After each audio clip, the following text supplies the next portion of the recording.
Assalamualaikum warahmatullahi wabarakatuh.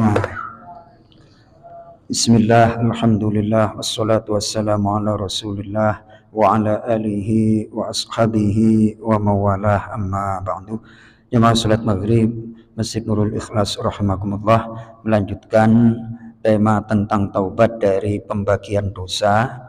4 di hati sudah kita sampaikan, 4 di lisan sudah kita sampaikan. Sekarang 3 di perut tadi malam sudah kita bahas.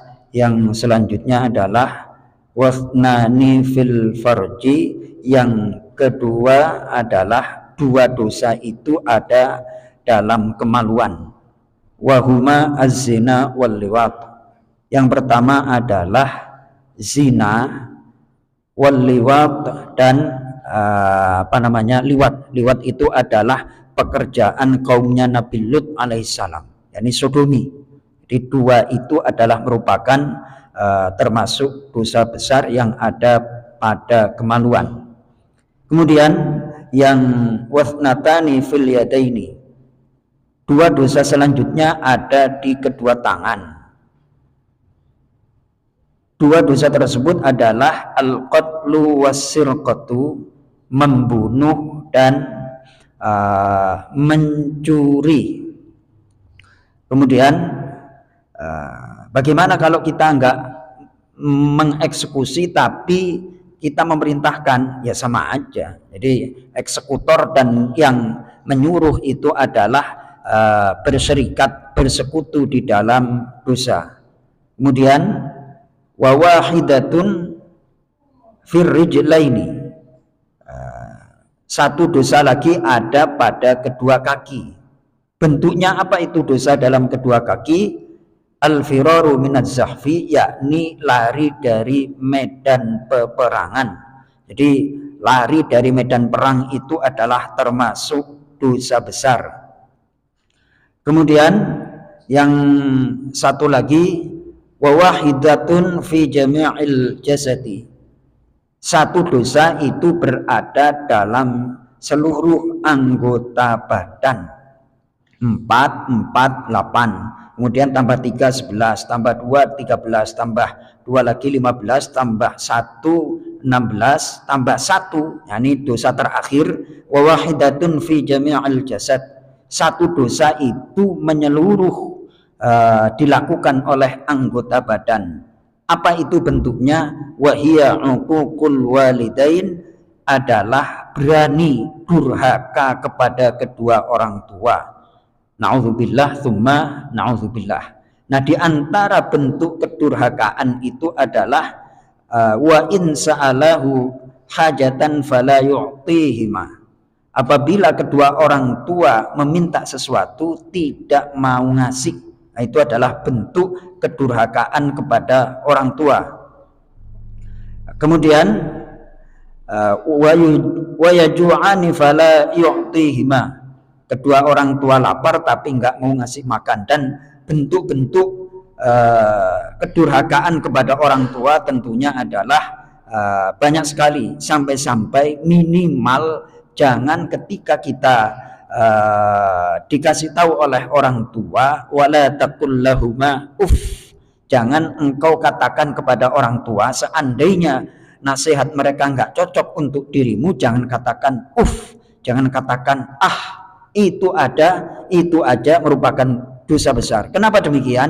Sababul wujud fid dunya, sebab keberadaan kita, adanya kita di dunia itu adalah sebab orang tua. Yang miris itu, kemarin saya ada satu masalah, anaknya ini sudah menikah dan punya anak, kemudian orang tuanya itu sendirian, ibu nih perempuan. Kemudian si anak gara-gara mulai dari kecil itu boleh dikatakan ngajinya hanya pas-pasan, terus akhirnya nggak ngaji, diisi oleh pengetahuan-pengetahuan lain, pengetahuan dari bukan agama, mengatakan seperti ini. Jadi anak kalau sudah berkeluarga dan punya anak, jadi orang tua nggak punya hak terhadap anak katanya. Astagfirullahaladzim, itu nyata. nyata dalam kehidupan. Naudzubillah saya dengar sendiri. Nanti saya mau nimbrung dan segala macam tambah berantem itu. Jadi anak kalau sudah berkeluarga dan punya anak, orang tua sudah nggak punya hak lagi katanya. Lah ini rumus dari mana? Ya Allah ya Karim, betapa yang namanya ilmu agama itu sangat penting. Kalau tidak, mereka akan menggunakan prinsipnya sendiri. Jadi itu mengadopsi dari entah pemahaman apa, punya pedoman. Kalau anak sudah menikah dan punya anak, orang tua sudah tidak punya hak lagi sama anaknya, karena dia anak sudah punya tanggung jawab juga. Jadi merasa bahwa kalau dia sudah punya anak, tanggung jawabnya kepada orang tua itu lepas karena dia punya anak. Pemikirannya demikian. Karena nggak ngaji, akhirnya dia nggak tahu bahwa sebab adanya dia di dunia itu adalah karena orang tua. Makanya Allah Subhanahu wa Ta'ala meletakkan bakti anak kepada orang tua itu nomor 2 setelah Allah. Sampai-sampai dalam hadis tentang jihad, ya Rasulullah, ayyul a'mal afdol, ya Rasul, apakah amal yang paling utama? Al-imanu billah, iman kepada Allah. Tsumma ayyu, kemudian apalagi ya Rasul? Birrul walidain, berbakti kepada orang tua. Sampai-sampai ada seorang pemuda yang ingin diizinkan oleh Rasulullah ikut dalam perang. Rasulullah tanya dulu, ahayyun walidak, apakah kedua orang tuamu masih hidup? Si pemuda tadi menjawab, na'am, iya ya Rasul, masih hidup. Fabihima fajahid, hadis sahih ini. Kepada kedua orang tuamu lah engkau berjihad, engkau berperang. Jadi sampai-sampai itu yang namanya kan viral itu sekarang, ada mujahid-mujahid di Gaza, di Palestina. Mereka itu rekrutannya sangat luar biasa. Satu, harus hafidz Quran, tidak boleh lepas dari sholat tahajud, menjaga sunnah, plus harus ada izin dari orang tua. Makanya kedua orang tua itu sangat-sangat luar biasa. Ranking ibadah paling tinggi setelah kita beriman kepada Allah, berbakti kepada orang tua. Di antaranya berbakti bagaimana? Kata para ulama, cukuplah orang dianggap durhaka apabila setelah sholat nggak mau doain Rabbi firli wali walidayya warhamhuma kama rabbayani shohiro. Makanya ini saya mohon maaf nih, hati-hati. Kalau habis sholat itu ya doalah. Itu kata para ulama, memahami ayat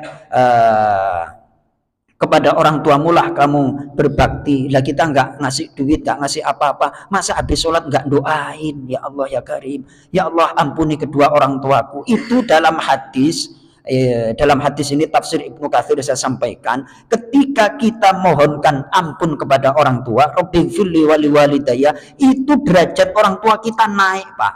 Derajat orang tua kita naik. Berkata si orang tua, ya Allah kenapa aku tiba-tiba dapat derajat seperti ini? Karena anakmu mintakan maaf kepadamu. Coba bayangkan. Jadi Rabbighfirli itu nggak kaleng-kaleng, mengangkat derajat kedua orang tua. Itu doa paling top. Habis alhamdulillahirabbil alamin terus baca Allahumma sholli ala Muhammad Rabbighfirli wali walidayya. Jangan minta rezeki, Pak. Jangan minta apa? Jangan minta rezeki dulu. Rabbighfirli. Kalau Rabbighfirlinya beres, rezekinya juga akan beres. Sampai dianalisa oleh para ulama, orang yang rezekinya seret, tandanya diantaranya habis sholat nggak mau doain untuk orang tua. Itu sudah hampir dipastikan. Kalau rezekinya seret, itu tandanya habis sholat nggak mau doa Allahumma ighfirli dzunubi wali walidayya warhamhuma kama rabbayani shaghira. Ketika kita taat kepada orang tua, seluruh anggota badan kita dianggap taat. Ketika kita durhaka kepada orang tua, seluruh anggota badan kita dicatat tidak taat kepada orang tua. Mudah-mudahan kita diberikan kesempatan untuk taat kepada orang tua, sehingga orang tua kita diangkat derajatnya, kita hidup bahagia di dunia, dibahagiakan oleh Allah di akhirat, berjumpa dengan kedua orang tua kita tercinta. Amin ya rabbal alamin. Assalamualaikum warahmatullahi wabarakatuh.